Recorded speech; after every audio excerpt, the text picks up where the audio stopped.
Good morning, everyone. Welcome to our pre-trip webinar for our upcoming Malta LiveAway program. Just going to get the actual webinar up on the screen here, and we are going to get started in about a minute or two's time. So just bear with me. Good morning, Paula. How are you this morning? Paula, you can hear me? Paula, Barb. Jeez, hi, I'm like, is Paula on here too? Here, Paula, I just had dinner with Paula. Paula is not. Good morning. Good morning. It's night for me. Good morning, everyone. Thanks for joining us. We're going to get started in just under 2 minutes time. So thanks for joining us to hear all about what you can expect on our upcoming LiveAway to Malta starting in about a month's time. So the time is approaching, and I know I'm excited. I think Malta is an incredible place, and I think you're going to absolutely love it. So we're just going to wait for a few more members to join us. And as I say, in about a minute's time, we'll get started and give you a fairly brief overview of what you need to know. You will have received your pre-trip information document. Anyway, I'll get into it in a minute's time. So welcome, Judy. Good morning, Kendra. Hi, Margaret. Romy is here as well. And I know a few more are coming that are joining us next month in Malta. So we will just give them another few seconds and then we'll get going and give you a little bit of an insight about Malta, our LiveAway program next month. As you may know, I'm here on our LiveAway program in Koh Samui in Thailand with a whole bunch of very happy members who are basking in the warm sunshine that we have here in Thailand. Everybody's very excited and loves the LiveAway concept, as I'm sure you will. And I know that some of our members coming to Malta are already repeat visitors like Romy. So let's see, it's 11 o'clock now. We're still missing a few people, but I think we're going to carry right along because we are recording this anyway. And so if you miss any part of it or want to refresh, then we will be sending out a copy of the webinar in a day or so as soon as we get it edited. So without further ado, let's get going and welcome again to our pre-trip webinar for our LiveAway in the beautiful island, on the beautiful island of Malta in the Mediterranean. So what we're going to cover on today's agenda, it's going to be fairly brief today, but if you have any questions, and I know some have come in by email from one of our participants who is not able to join the webinar today. So if you have any questions, save them up for the end because I want to make sure that we try to address all of your questions. So I'm going to talk about pre-trip preparation, basically your trip over to Malta, anything you need to know, a couple of notes on the itinerary. I'm not going to go into any great detail. We've gotten all of your excursion requests. You're going to be getting the calendar fairly soon. And then anything you need to know about the departure. So getting ready for your trip, passport and documents is the first topic. Basically, all you need is to make sure that you have a valid passport and that you know where it is. And I think most people have been back on the road since the pandemic took the world by storm. But in case you haven't located it, make sure you know where it is and put it somewhere where you always know that it is, because nothing worse than the panic of not knowing where your passport is. That's about all you need in terms of documents for going to Malta. Of course, this is in the European Union, so there's no visa and there are no vaccination requirements anymore. So basically, if you've got your passport in hand, like they say, money, tickets, passport, if you've got that, you're ready to go. Everything else you can pick up along the way. So there's really not much else that you need to prepare. That being said, and I'll cover this on arrival and departure, it's a good idea to review your itinerary, particularly your flight tickets, and double check that stuff. Probably a good idea to do it about a week before that, but certainly in the 24 hours prior to departure. I'll cover that again in a second. So what are you going to pack for our LiveAway in Malta? Well, our trip is pretty casual, like all of our trips. We don't really do too much formal. And so really what you need to pack for is the weather and the activities that we're going to be engaging in. So the weather in Malta at this time of the year, typically in the mid to high teens. So, probably, hopefully won't drop much below 13, 14 at night. And generally speaking, will be in the high teens during the day. It could be different than that. It could be warmer. Wouldn't surprise me if it's warmer because it's generally pretty sunny. They do get some rain in February, March. We could expect, maybe 4 or 5 rainy days, but Malta, as you'll see, is a pretty dry place. So even if we get some rain, it's not likely to last for very long. It tends to blow through. So what does that entail in terms of clothing? Well, whatever you would wear for sort of a spring or a fall day at home will be adequate. A windbreaker, layering is always good in any case. But as I say, it's all casual. So, slacks.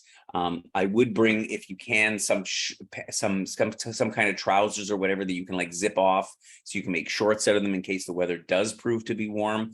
What I find in Malta, because it is generally a sunny place, is that even if it's a bit cooler, it can feel quite warm. So if we're out doing a bunch of walking around, might be nice to have a pair of shorts. But that being said, it's not a tropical holiday. It's not like you're here in Thailand, so you're not going to be probably not doing a ton of bathing in the sea. You could.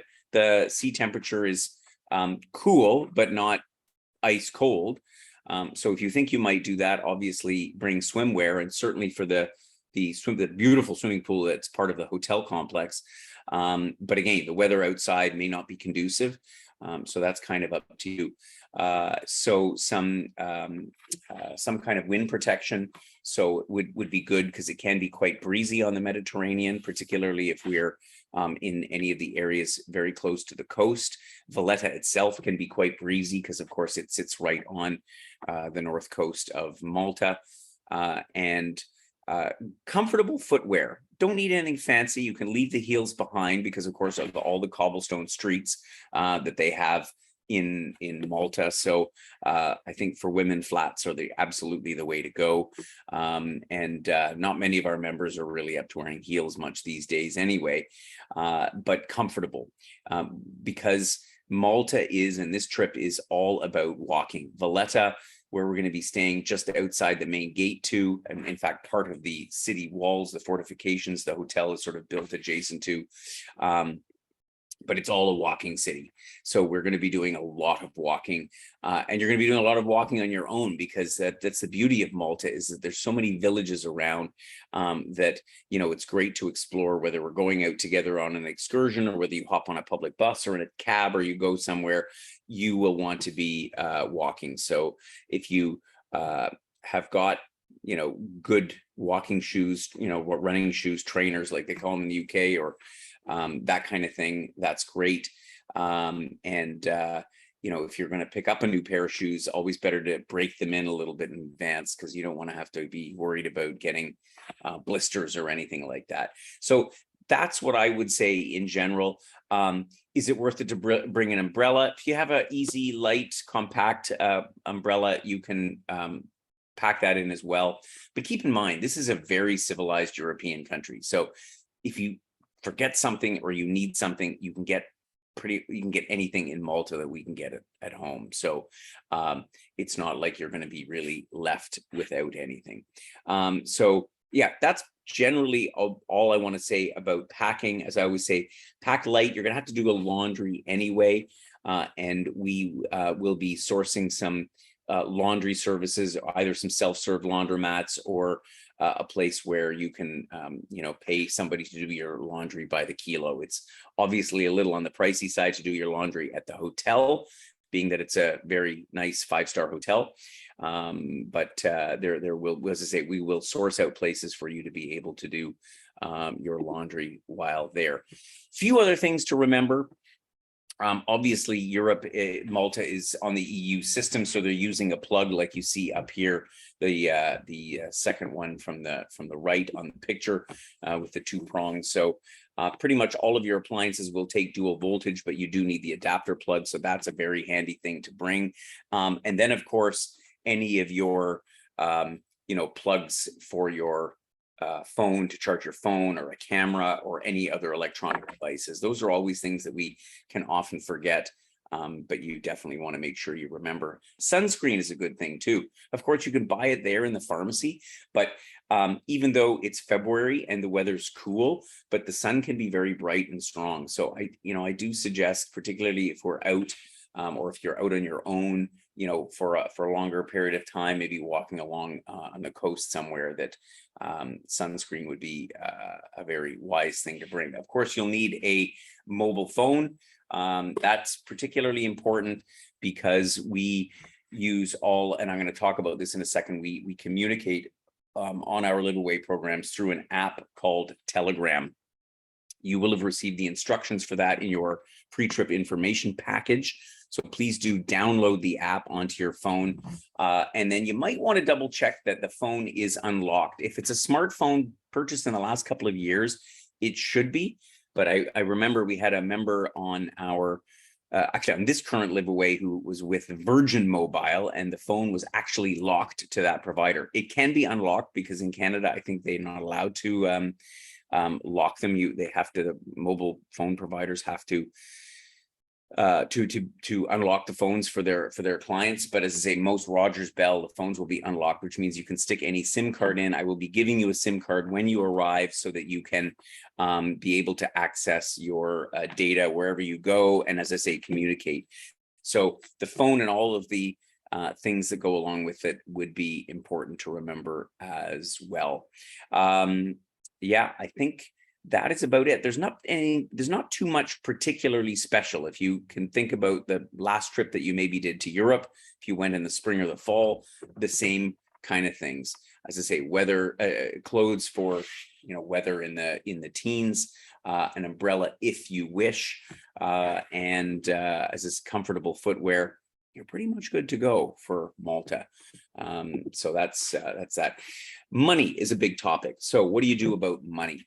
The good thing is in Malta now, you can use credit cards everywhere. You can tap them just like at home I want to say everywhere, but almost everywhere. So if you are going digital and you just want to work off your credit card, that's absolutely fine. We pictured here the Wise card. We use it now here at Wheel and Anchor exclusively because it's just a way better exchange rate. It's way more convenient. It's way more versatile, and there's no service fees, or I should say there are small service fees for withdrawing. So the information on the Wise card is there. You can track all your purchases on the app. Super, super convenient. But that being said, as I say, it works like a credit card, but just as well, your credit card from home will work almost anywhere. So as a result, you probably don't need to bring a lot of cash with you. I personally don't recommend exchanging euros at home, first of all, because most banks don't have them handy. You have to order in advance, and the currency exchange places charge a ridiculous premium. So I tend to suggest that you just grab euros that you need from an ATM. And again, if you use a card like the Wise card, or if you have a foreign currency credit card that some of the banks offer, then you'll get a better rate. But I wouldn't bring wads and wads of cash. You need obviously some money for your free days, for any lunches and dinners that aren't included in the program, which is on, of course, all the free days. But again, those can usually be paid by credit card, so that makes your life a lot easier. Then Telegram. So this is really important. This has become ubiquitous for us. The app that we use for communications works very similar to WhatsApp. So if you're not familiar with it, you might take some time between now and our trip to particularly enlist the help of perhaps a junior member of the family, one of the younger generations. They are obviously very versatile with this technology, to be able to download it and get you set up on your phone. If you're not somebody that's comfortable doing a lot of that, it works very, very much the same as Facebook Messenger or WhatsApp or iMessage or any of those apps, right? You can just message each other, and there is a LiveAway channel that I'll be creating fairly soon, and I will invite you all to where I will send out daily announcements, and we'll also create a group or two. We're not a big group in Malta. There's only 14 of us at the beginning. So communication should be pretty easy and fluid, but all the more reason to have the app to be able to sort of say, hey, we're going for dinner, we're going out for lunch, we're going for a hike or a walk here or shopping there. And if you share that information, then you're more likely to get somebody to come along. And then it's just easier for me to get a hold of you and you to get a hold of me. So read up on that, and please do download it. Make sure it's ready to go for when you arrive in Malta. And I'll be sending out some messages on that before too long. So all the preparation is going to be in place. You're going to be ready to go, and you're going to take off for Malta. And of course, everybody is arriving, however they're arriving, on different flights. I do pay attention to the your flight information in advance. Typically, the airlines are pretty good of emailing you or texting you if there is a delay, particularly if it's more than a few minutes. But it behooves you to check it yourself right up to the point of departure. If you find that there's going to be a delay, and then not just 10 or 15 minutes out of Toronto or Vancouver or wherever it happens to be, but if you find that there is going to be a delay that is going to cause you to miss a connection so that you may not be able to arrive on the flight that you're scheduled to arrive, that's when we request that you use the special email address that we put in your pre-trip information document, delays@wheelandanchor.ca, because then a bunch of us get notified, myself as the host of the trip, and Elsa in operations, and Paula, so that we can immediately make sure that our local partners, the people that are picking you up at the airport, know that there is an issue and you may not be arriving. So similarly, if when you arrive, so you're gonna do your overnight flight to Europe and continue on through whatever gateway you've chosen, whatever connecting city to get to the Malta International Airport, and someone will be waiting there. Perhaps it'll be me, depending on when people are arriving. I'll be pulling in the night before, and I will try to meet some of you at the airport, again depending on timing. But our local partner representative will be there with a sign with Wheel and Anchor and or your name in the arrivals hall at Malta Airport, and then they'll pick you up and escort you to the vehicle. It's going to bring you down to the hotel in Valletta. If you don't see anybody there, you have two choices. One, you can email that delays@wheelandanchor.ca again, so we're all notified, or you can just email me directly. Either way, I'm going to be obviously monitoring emails for anybody arriving in, just to make sure that you have found your pickup person and made your way to the airport. Not much else to know, because as I say, there are no specific entry restrictions for Malta anymore.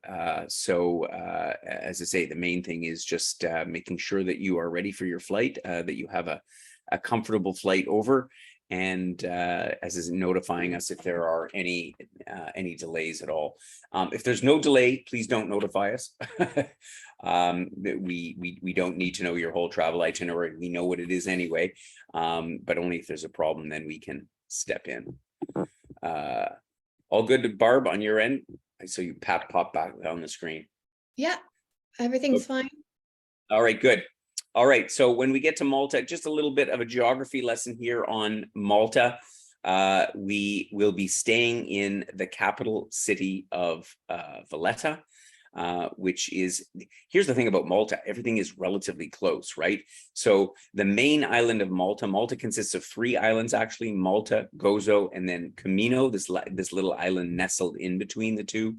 But you can pretty much drive from Valletta to any point on the main island of Malta in, I want to say, less than an hour. So everything is quite close by. And we're staying right in the heart of it all, right in Valletta. And you're going to find that you're going to spend a lot of time just wandering the streets of Valletta. It is a grand, amazing city. One of the first cities in Europe that was built on a grid system. So it's easy to get around. You can't really get lost in Valletta. Some of the other towns around, different story. They're a little bit more confusing, but Valletta is very straightforward. We're going to be doing excursions to different parts of the island, down to Marset's Loch, the fishing village down here, of course, up to Medina, to see some of the temples. We're going to be doing a trip over to the island of Gozo, which is where a lot of the Maltese actually go. That's kind of like a weekend getaway. Also a trip into this little island of Comito, which has a very low population on it, but some beautiful coastal scenery. So we're going to get to see a lot of the island, and you're going to have time on your own to explore quite a bit. Looking down here at the map, just Valletta is of course on the Grand Harbor. So when you're sailing in, and of course we're flying in, but if you were to come in, by a cruise ship, or if we come back even on the ferry from Gozo into Valletta, the entry into the Grand Harbor is spectacular because you have the fortified city of Valletta.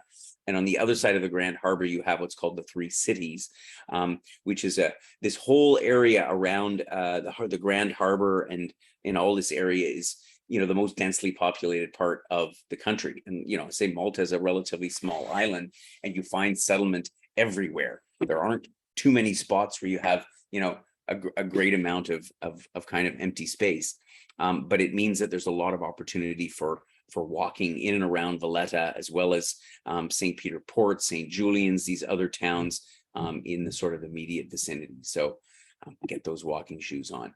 Just going to touch on a couple of the things that we're going to be doing while we're there. As I say, you've gotten a list of all of the excursions. I have noted, I was discussing with Elsa and operations team, that some of the excursions that we offered, we just didn't get enough participation to offer them to you on a private basis. So what we're looking at doing is for those few tours that only a couple of you signed up, we are looking to see if we can get you onto a group excursion, a shared group excursion that is operated by our partner over there.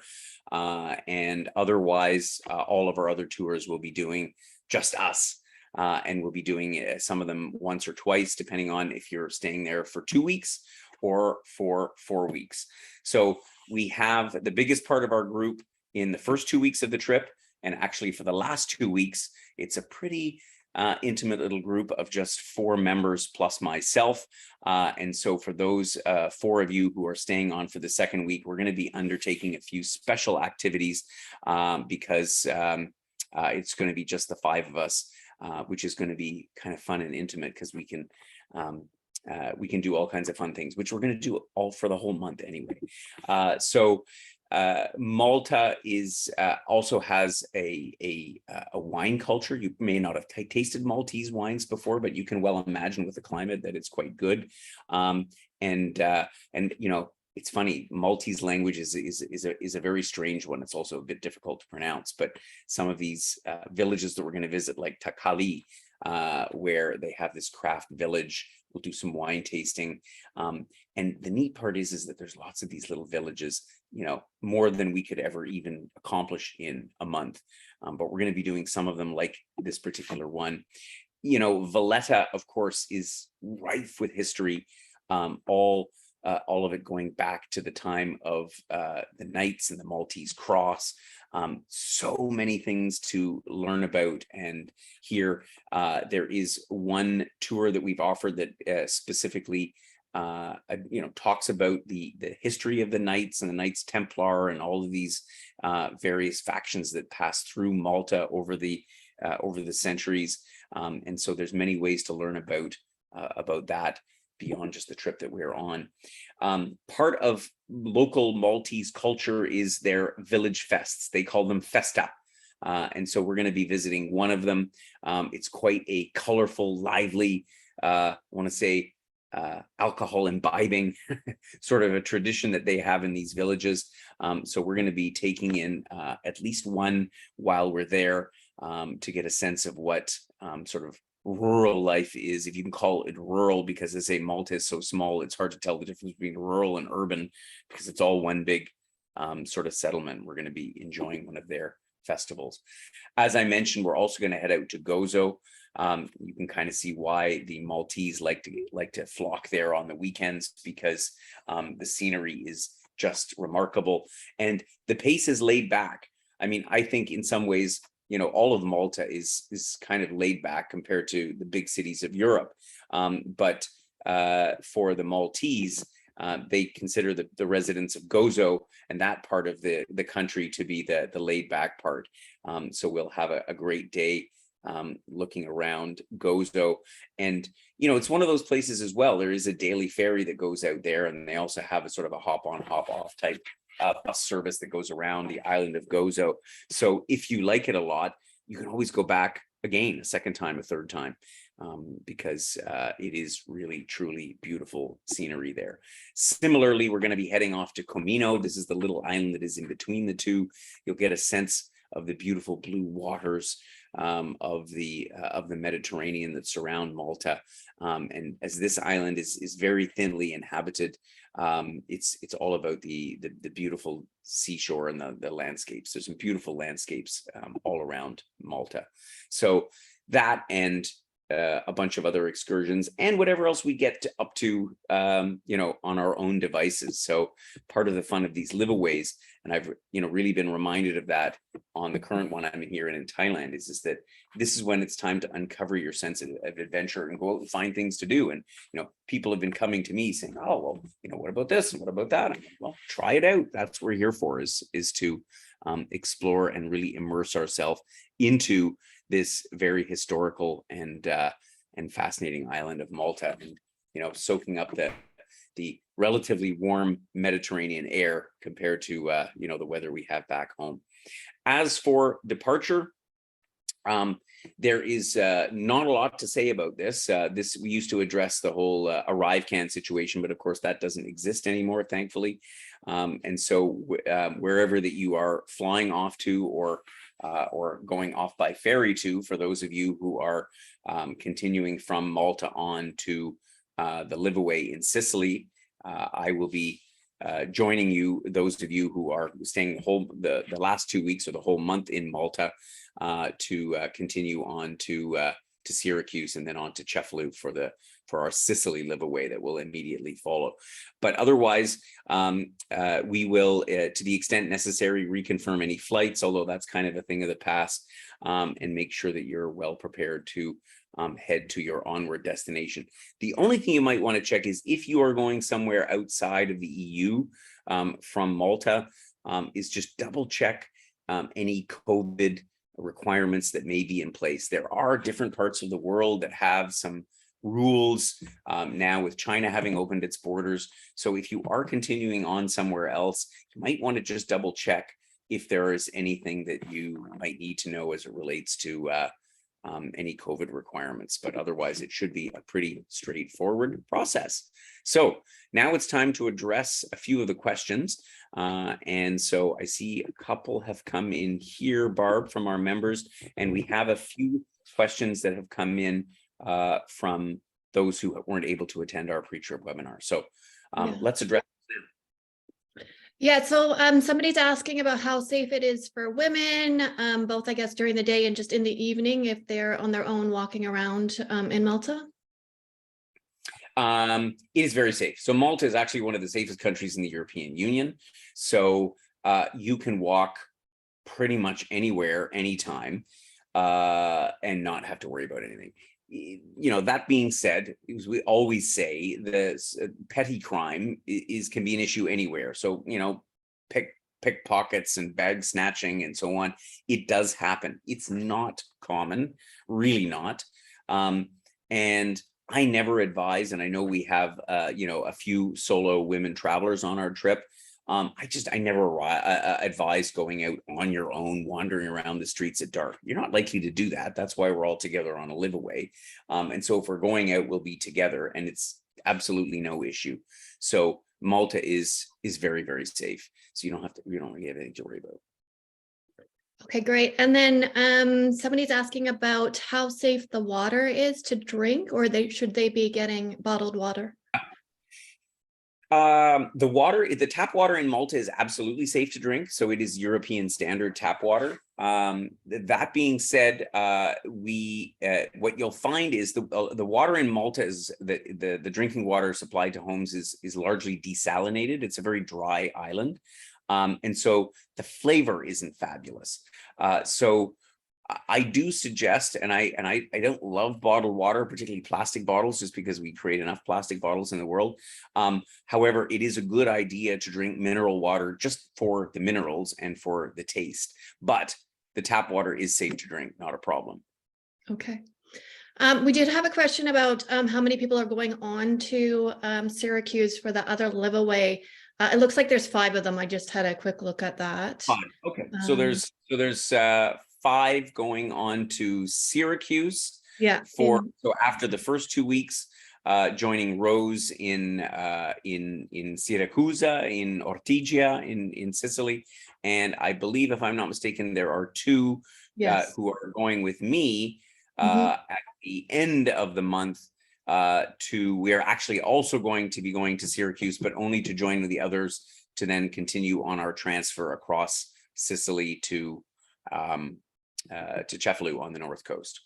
Yeah, that's right. Yeah. There is also a question about, you talked about money in some sense. For an average spender, what would you recommend per day for people to bring? Well, so that's a good question. Obviously, leaving shopping aside, and shopping can be pretty good. There's some interesting stuff to buy in Malta, particularly. But they have some great sort of hand woven things with the Maltese cross on them. I know I've gotten a couple as like table cover centerpieces and stuff like that. But anyway, leaving that aside, I would say, if an average lunch, again, depending on, you can have a sandwich for 5 or 6 euros. If you go out and have a proper meal for lunch, you're looking at maybe 10 to 15, and then eating out for dinner, you're probably looking at going 20 to 30 euros a night. But you can eat inexpensively, and you can eat fine dining Michelin star. So it all really depends on your own thing. But I think that if you had 40 to 50 euros a day as far as a budget is concerned, per person, you'd probably be doing pretty good. But if you prefer a little more haute cuisine, you may want to you probably have to have a little more budget than that. Okay, I don't have any other questions coming in here. Okay. Yeah, they can contact, if other people have questions, they can contact us, and we can answer. Sure. Okay, good. Yeah, I don't see any other questions either. So I think we've probably addressed most things, but like anything, I see a question popped in about public transit. Yeah, there is a public bus system that connects all the villages around the island. And I must confess, I have not used it, but we will give you some information about that on the orientation day. So it is usable. It is absolutely usable. Taxis are also relatively inexpensive, less expensive than big cities in Europe.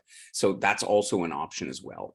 If you have a specific destination in mind, and then of course, if there are other tours that we don't offer, by all means, you can also take other very specific type tours. So the point is that we will be there. I'll be there to try to facilitate you having the experience that you want to have. Oh, and the water taxis as well. So there's water taxis or a scheduled boat service that goes across both the Grand Harbor and the Marina Harbor that links Valletta and Siena, which is the next town or village over. They all kind of run into each other.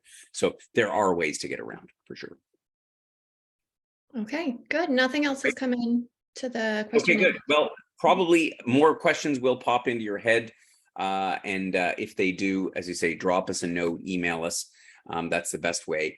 And we will try to get any questions answered that you may have. Otherwise, I am very much looking forward to welcoming you all to Malta in a few weeks' time, and we'll be crossing our fingers for great weather, but they always have good weather in Malta, so I'm not too worried about that. Yeah, that's it, and we will see you when you arrive, and I'm looking forward to sharing a wonderful experience there with you. And we will, if I don't catch up with you, as I say, there's all the contact information, you have it all anyway. I'll be looking forward to seeing you in Malta very, very soon. And a copy of this replay will be sent out to everybody booked on the trip, so that hopefully, yeah, any other questions can get answered. Take care. Have yourselves a great rest of the week, and we'll see you all very, very soon.